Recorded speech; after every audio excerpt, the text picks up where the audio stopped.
Excellent. Okay. Welcome back, everyone, and those watching online.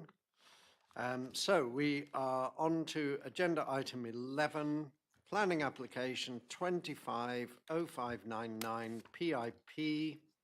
And this is land adjacent to the Gardens Black Horse. And Senior Planning Officer Paul Golding is going to present the report. Thank you, Chair, and good afternoon, members. Yes, this application is permission in principle for the construction of 4 dwellings on land adjacent to the Gardens of the Black Horse.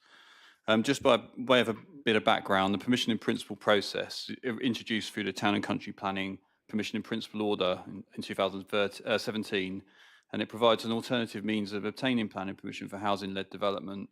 It's effectively a 2-stage process, and the first being the permission in principle stage, and the second, the technical details consent stage. And this application is considering the first stage of the process for the construction of 4 dwellings on the site. It's important for members to note that at this planning permission in principle stage, the relevant considerations are limited to an assessment of the land use and the location and the amount of development. All other matters of technical detail are reserved for future consideration at the technical detail consent stage. So this slide shows the application site highlighted in red here. It's located in the Black Horse area of the district, and with Black Horse Lane running to the north of the site and the former A30 to the south. For a bit more context, the Black Horse pub on the old A30 is here to the south of the site. I think this aerial photograph shows the kind of residential context of the site. And it's important to note that the site itself is subject to any national or landscape designations, and that it falls within the 60 to 63 decibel noise contours for Exeter Airport. This slide shows the context of the site in relation to Tive Barn and Moss Hayne and the Science Park development, and demonstrates why officers consider the location and the type of development proposed through this PIP application to be acceptable. The site would have good access to services and facilities and public transport, and is considered to be in a sustainable location. Members will note from the slide that a number of recent planning permissions have been granted for residential development on sites in this area, which have also been considered as departures from the local plan. Such examples could include 8 bungalows on land adjacent to the gardens, which is here, and to the west of the application site, there's 44 dwellings have been approved on the site at Sandycote to the west. It's not shown on this slide, but it's also important to note that this site immediately adjacent to the application site is allocated in the Broadcliff neighbourhood plan for live work units and residential development. So this is the location plan, and that shows the relationship between the site and the surrounding residential properties. You've got the Firs, which is a bungalow here, and Milford adjoining the southern boundary of the site. And then there's Killanow, I think that's how you say it, Killanow to the west. And you've got Lower Stone Cottages located on the opposite side of Black Horse Lane here. So an indicative site plan has been provided with this application, which shows how the site could be accessed from Black Horse Lane. It should be noted that it is indicative, and it's not necessarily in a form or a layout that would be acceptable for the site. The applicant would have to demonstrate through careful design, levels and retention of vegetation and landscaping that a residential development of 4 dwellings on this site would be acceptable in terms of an assessment on the impact on the character and appearance of the area. And they'd still need to demonstrate how a revised scheme would address the council's previous reasons for refusal and concerns that were raised as part of the dismissed appeal, whilst addressing relevant policies from the made Broadcliff neighbourhood plan. So in terms of the photos of the site, these are photos. You can see the site is obviously sloping up from Black Horse Lane quite considerably, and then it plateaus out towards the top. These photos are taken from Moss Hayne Lane, immediately opposite the site. And you can see there you've got the roof line of the Firs to the rear, just behind this hedge here.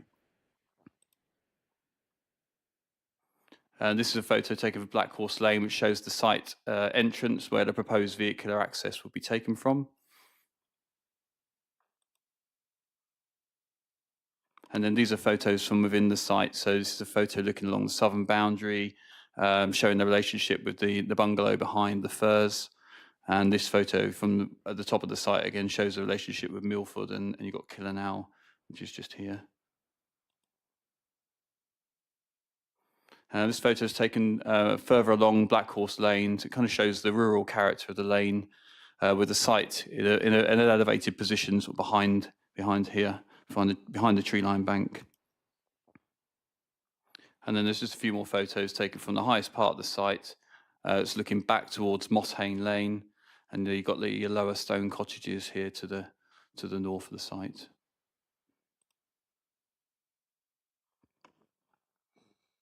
So as mentioned earlier, at PIP stage, the relevant considerations are limited to the assessment of the land use, of the location, and the amount of development. And whilst the proposal represents a departure from local policy, plan policy in the East Devon local plan by proposing residential development outside of a built-up area boundary, it is considered to be in a sustainable location where there would be good, a safe and easy access to a wide variety of services and facilities. Without a 5-year housing land supply, there is diminished countryside protection from the irrelevant parts of the local plan, i.e. policy strategy 6 and 7, and officers consider a tilted balance in favour of sustainable development would need to be applied here. The proposed 4 residential dwellings would make a modest contribution towards housing land supply, and the proposal in terms of land use and location is considered to be acceptable. I think issues relating to the relationship with neighbouring properties, airport noise, flood risk and drainage, and impacts on ecology and trees could all be considered at the technical detail consent stage. However, having regard for the shape and the size of the site and its configuration, officers consider that 4 dwellings could be accommodated in principle on this site, such that the amount of development proposed is considered to be acceptable. So in conclusion, the recommendation is to approve the application, having regard to the balance and material considerations. And also I think there's a recommendation in the committee report to adopt the appropriate assessment as well. Thank you. Okay, thank you, Paul. Any questions? Councillor Gazzard. Thank you, Chair. Could you just comment, please, on the Green Infrastructure Projects Manager's comments, where he says, I'm not convinced that 4 dwellings can be accommodated on this site, was taken into account all the comments that he's made above. Are you saying that, because we don't know the size of the buildings that will go on there yet, do we? Or do we? No, that's right. So everything's been provided as part of this application is indicative. So even the site plan that's been provided shows obviously the 4. I'll just bring up the slide a second, bear with me. Shows four dwellings being provided, but we don't know at this stage whether they're single story or 2-story. I think it's also important to note that when officers dealt with a planning application, full application for 5 houses on this site, we worked with the applicants to try and ensure a landscape-led kind of approach to the scheme, and I think we feel in principle that this is something that could come forward as part of the technical detail consent stage. And obviously the footprint as well of these dwellings isn't known, so it's important to note that you could just have 2 pairs of semis, for example, with a much smaller footprint. The size of the site we consider to be sufficiently able to accommodate 4 dwellings in principle. Okay, Councillor Wragg.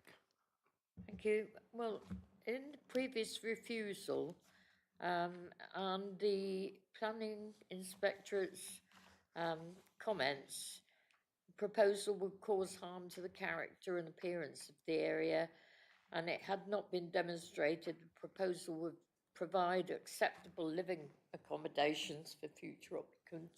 And they mention airport noise, aircraft noise.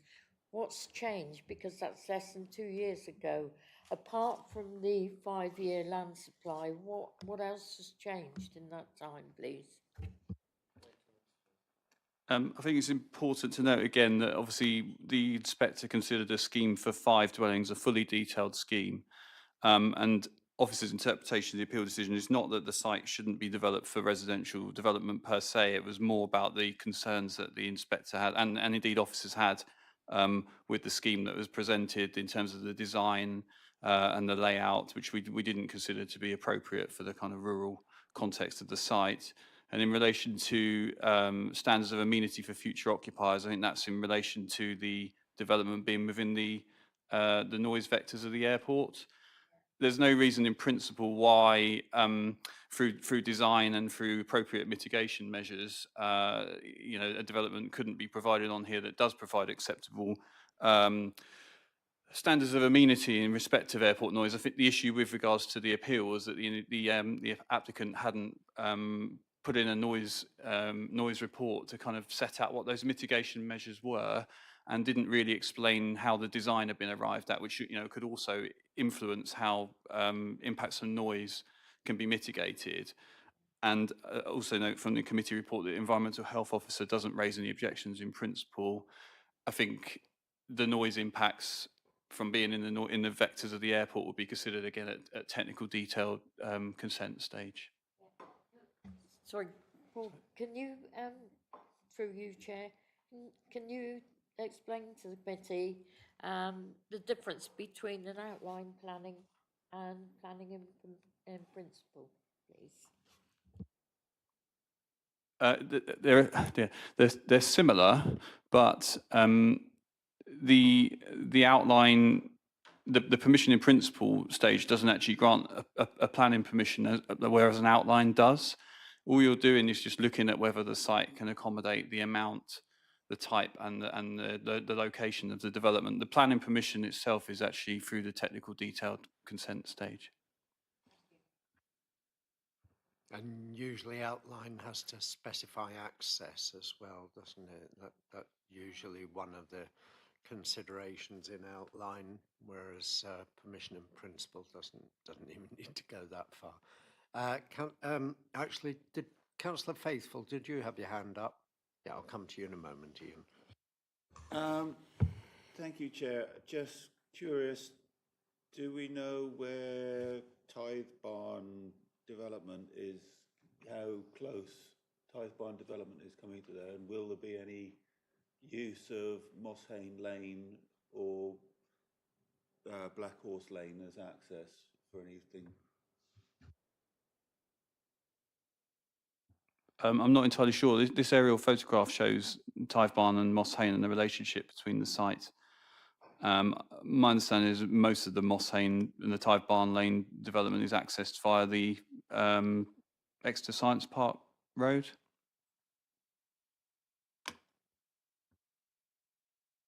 It will be going right down across Mosshane Lane anyway, isn't it? So I don't know if there'll be any access of any sort, pedestrian or cycle or anything coming down Mosshane Lane. I would have thought they'd make some use out of it. Yeah, you're probably right. I think Black Horse Lane is, as you know, is probably a part of the cycle network anyway. I think that does extend up to Mosshane Lane as well. Okay, thank you. Councillor Barlow. Thank you. I didn't get out to see this one. Can you just explain how steep is the field? Is that not really part of the problem, the issue when they failed the 5 was the steepness of the field of getting the bungalows to fit on the site? Just getting access off that road, it looks like it's a hell of a slope up there, and you have to allow so many meters flat before you go into a site and then going up if you're joining a road. That's my understanding.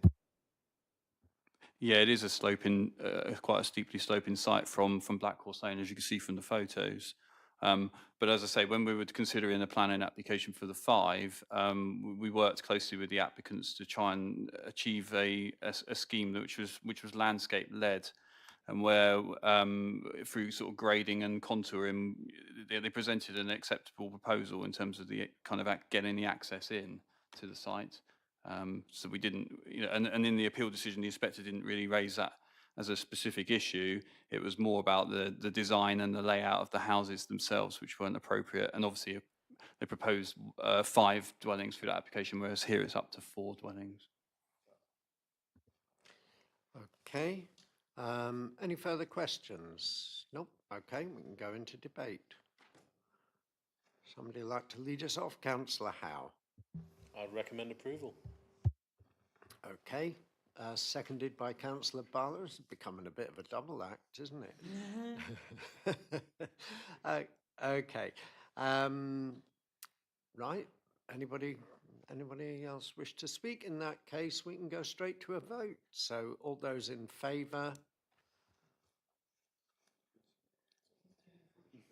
I think that's almost unanimous. Okay, those against? Okay, and any abstentions? No, I don't think we've got any. Okay, so that is passed. Oh, and did you say there was a appropriate assessment as well? So we need to vote on that too, don't we? So all those in favour of adopting the appropriate assessment? That is unanimous, I think. Brian, were you? You were with us, yeah. Okay, that's fine. Okay, so we can move on to last one, which is. Yep. Thank you. Okay, so this is planning application 242528 FUL, Units 6 and 7, Sideshore, Queens Drive, Exmouth, and that's page 145 in your agenda. And it's over to Wendy.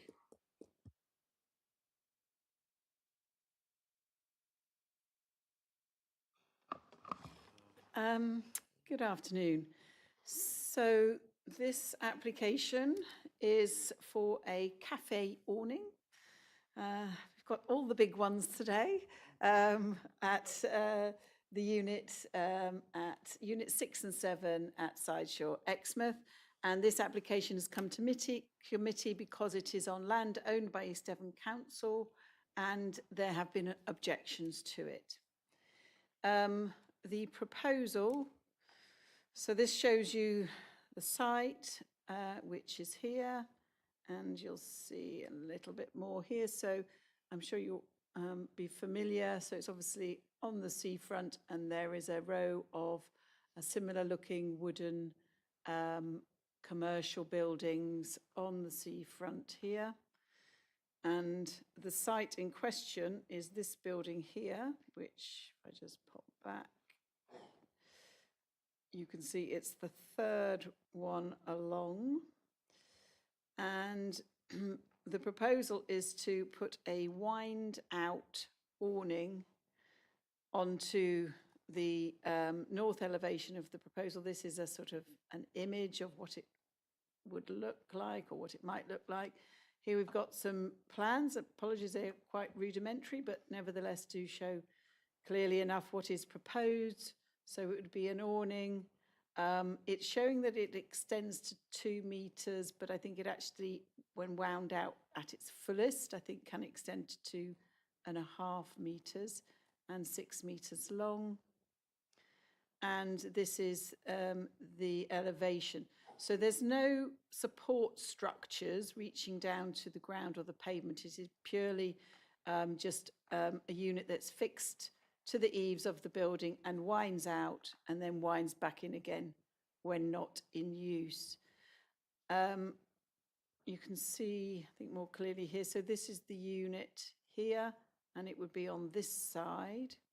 It's currently in use as a cafe and it's this unit here and the awning would be coming out here.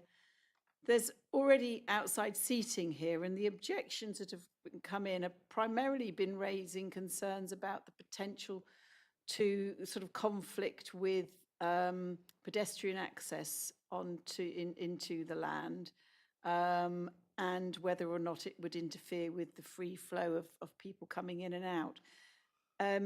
As I mentioned, the awning itself has got no supporting elements, so there would be nothing actually that's going to get in the way of pedestrians walking up and down. The only thing that might get in the way would be seating, benches that might be underneath it. That's all subject to separate licensing and doesn't actually form part of the planning considerations. So here we're just really looking at what the impact on the visual amenity in terms of design and character of the area. The officer view is that there is support for the local plan within policy D1 and strategy 6, and also the Exmouth neighbourhood plan, which supports well-designed development within the development boundary of Exmouth, and also which will help to support local businesses and the local economy.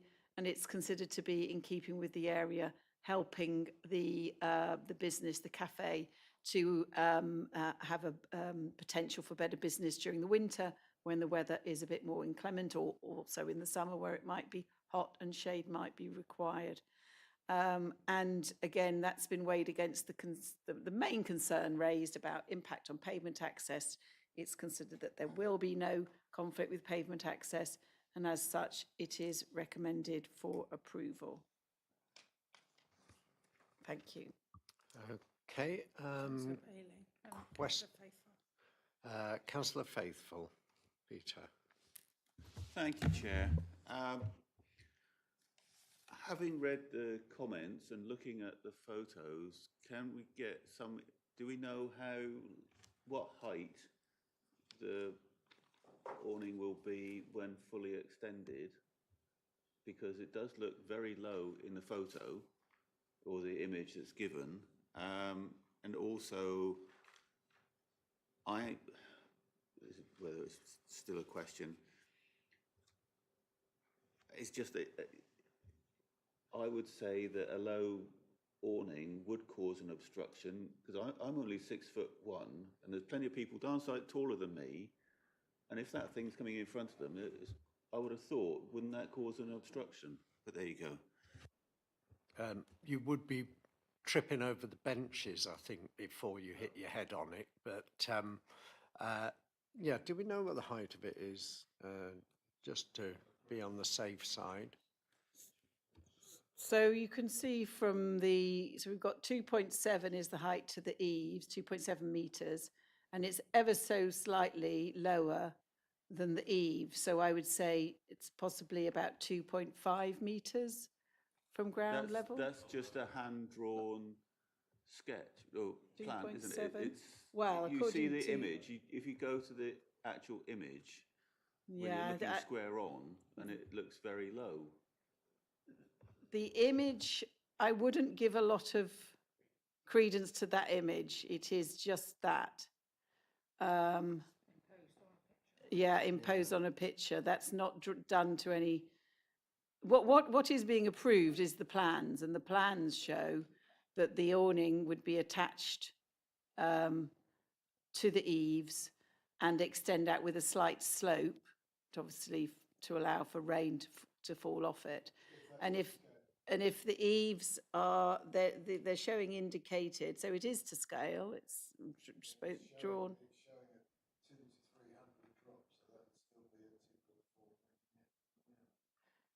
Well, actually, it's on squared paper. So if you look at the squared paper, each of the blue squares, each of the blue squares is 0.5 metre. And so the drop, I would say, is about 300 millimetres. Exactly. It has to be done in accordance with the approved plan. So if it comes in and it turns out that it's lower, then they haven't done it in accordance with the approved plans.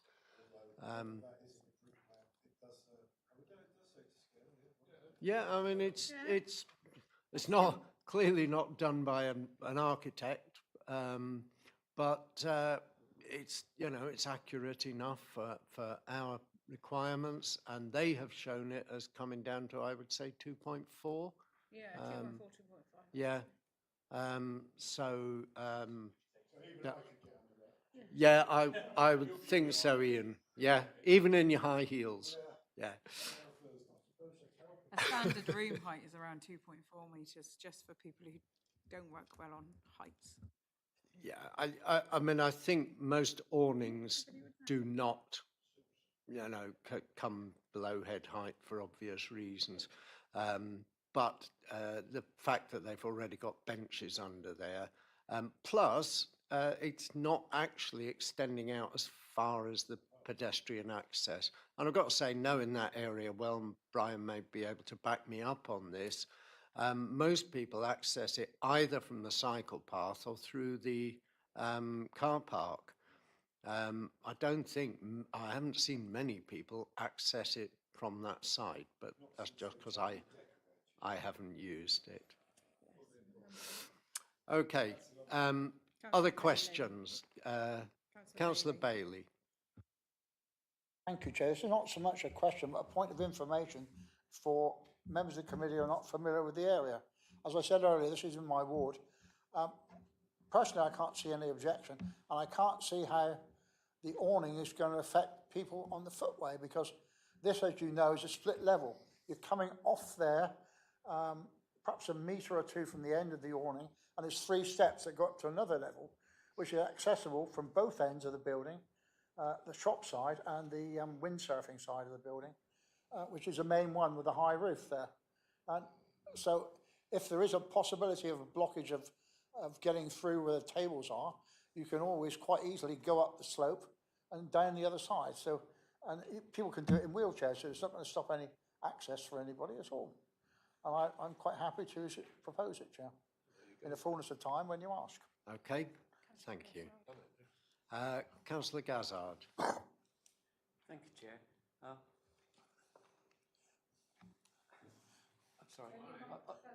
Sorry.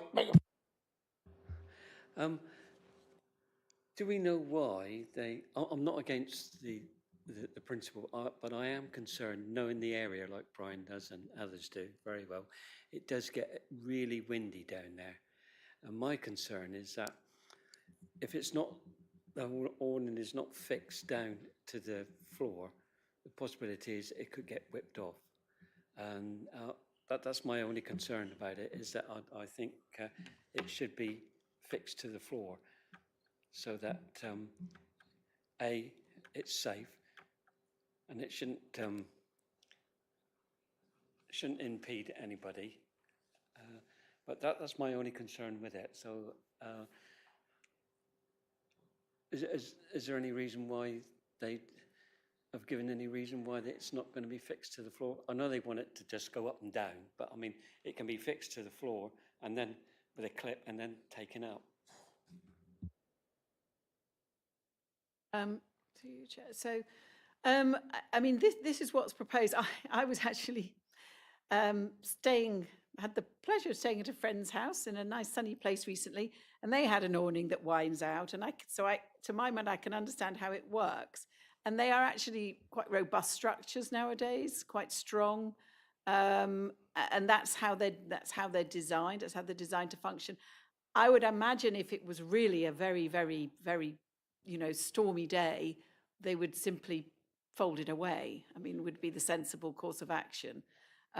So I think that if there's the health and safety aspect, I think would be more the responsibility of the operator, and I think we'd be taking it a little bit too far if we were making an assumption that further securing of it to the ground was necessary.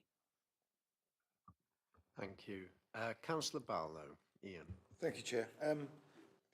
It's more it's a question really about the previous planning application, or previous planning on this building. My understanding was they were supposed to be separate units and not allowed to be used as one unit to make sure there was diversity. That was part of our conditions we put on it. I just wonder if we're still enforcing that or not. Well, obviously not, but. Separate, how do you mean separate units?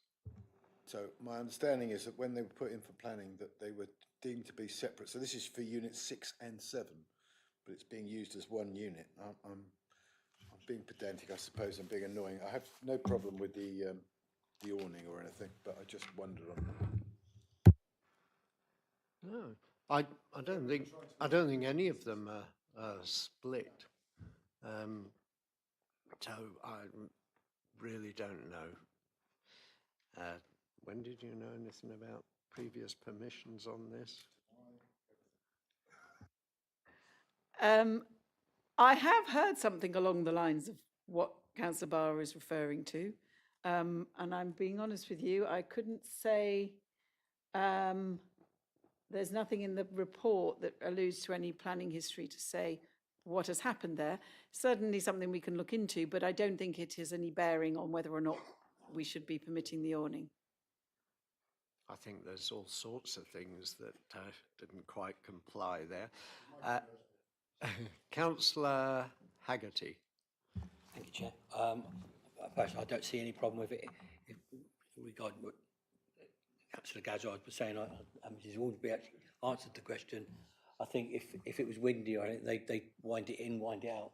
But it's shop next door to mine. Theirs is always going in and out, depending on the weather conditions. I'd have no chance. I'd have no problem approving or seconding this. I shouldn't think people would want to sit out there if it's incredibly windy, but it does get windy down there, I have to say. Councillor Faithful. Thank you, Chair. As the Chair brought up the subject of the tables and benches, what is the situation? Because the plan clearly shows a line of their site running along the side of the path, and they're clearly encroaching beyond it. What's the situation? I would have thought they're supposed to be hiring up to the line and not going beyond it. So they're already causing an obstruction with the tables and the round tables that they've set up there. Isn't that the case? From where the tables are to where the steps are, they go up to the high level. Plenty of room to walk. Yeah, The normal thing that is, would what be a you hire is what licensing you use. You don't matter. start encroaching beyond that. Yeah, that would be a licensing matter, and I think exactly, that but has, it is relevant to this planning application because they're already. You're saying if it goes beyond the pathway, it won't be causing an obstruction, but they're already causing an obstruction in the first place. well, in that case, that would need to be taken up with licensing, but I can't see actually that it is causing an obstruction. So, yeah. We own the land at least to them. Yeah. Yeah. So, Councillor Howe. I'm happy to propose. I just wish we remind the applicant of their plans to show that the actual awning does not go below 2.3 metres. I think that's just sensible in all cases. The plan they've 2.1, yeah. submitted doesn't. So long as plan they've submitted does, because it shows it well above 2.3. We're just reinforcing the fact. I see what you're saying. Yeah, the plan shows, I would say that's 2.4, isn't it? Well, exactly. So I'm giving just them another below. 100 mil. I'm quite happy to go down to 2.1. Yeah, 2.1 for safety. I just think it's, yeah. No, I just think it's a nice reminder. 2.1 is, yeah, because 2 meters is 6'6". Yeah. Yeah, yeah, yeah. Okay. All right, just as a simple, So, yeah, proviso. But otherwise than that, I'm happy to propose. so, yeah, so we condition that the extended height of the end of the front edge of the awning doesn't go below, let's say 2.3. 2.1, okay, okay. Because it's coming off the eaves and they all need to get down, don't they? So they say Yeah. the point at the bottom where it goes Very down, well. they don't let it 2.1. Councillor Ragg, did you? What is, no. So Councillor Howe has proposed, although I think somebody else was going to propose, weren't there? Just check. Del. Yes. So if Councillor Haggerty proposes, who's going to second? Do you want to second, Mike? Yeah, I don't mind. Okay, so seconded by Councillor Howe. Have you still got a question, Peter? Wrong one. What about how far out it will come from the building? Well, it's shown as 2 meters. Yeah, well, I mean, if it's potentially possible to move it out, then should we put a limit to how far out they should extend it? Yeah, I mean, being pedantic, they've shown 2 meters the hypotenuse, if you like, of the triangle. It wouldn't quite be 2 meters linear. It's, That it doesn't protrude beyond, onto the pathway. well, I think, you know, as standard, we will say in accordance with the submitted plans, and it does clearly show that the blind itself is 2 meters. And I think, is that stated elsewhere in the application as well, Wendy? The report If the does, path isn't 2 meters away from the building, then surely it should finish at the path rather than the meters distance. How long has it been there? The chairs have been there, it works up to now. I think they make it. I mean, I think the point is that we've taken the view that it's high enough that it's not going to obstruct anybody from moving along the, if it did overarch the path, and obviously that would be an issue for the landowner, whether they were going to let them use effectively land not leased to them. But from a planning perspective, I think the main thing we're concerned with is it going to cause any obstruction to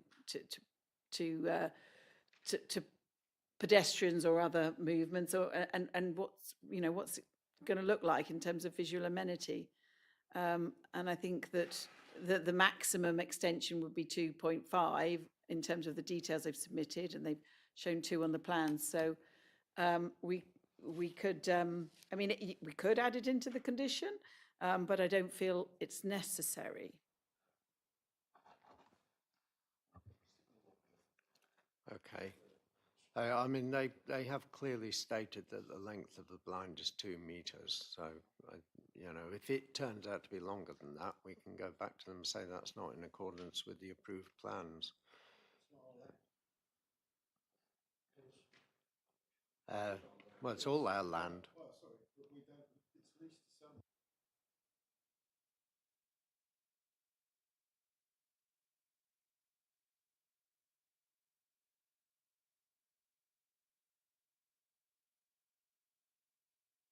I think the footpath is not actually a public right of way. I think it's just an access path. And as I say, as far as I know, not that many people use it. It's not the main access by any means. People may exit that way.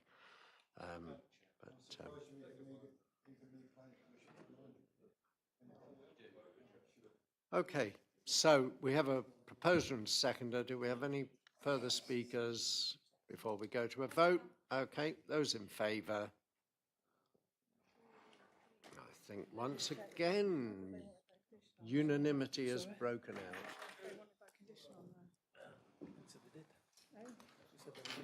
out. That's with the condition. That is with the condition, yeah, just Yeah, note that. with the condition that the leading edge of the awning should not come below what did we say, 2.1? 2.1, which gives them plenty of leeway in that case. Maybe put a condition in that the awning is the same colour as the building. Because up on that chart, it's green, the buildings are all grey. Natural timber weathered down. I think details of finish will probably have to come to planning officers anyway. Is that right, Wendy? No condition. Okay. You never get it a brown colour. No, but maybe we should ask for details of the proposed awning to be submitted then. You've already done it now. Yeah, you've done it already. You can't go back on it. Yeah. Unless you want to change another vote, Chair. Chair, stop yourself, please. Okay. In that case, sorry, Brian, too late. When everyone's complaining, I'll blame you all. Yeah, no, you were too late. We'd taken the vote. You can't come in and add a We're still condition. recording, so do you want to close Yeah. the meeting? In that case, I will declare the meeting closed. Thank you all for your attendance. Welcome again to our new members, and thank you very much to our departed members, which you all practically are.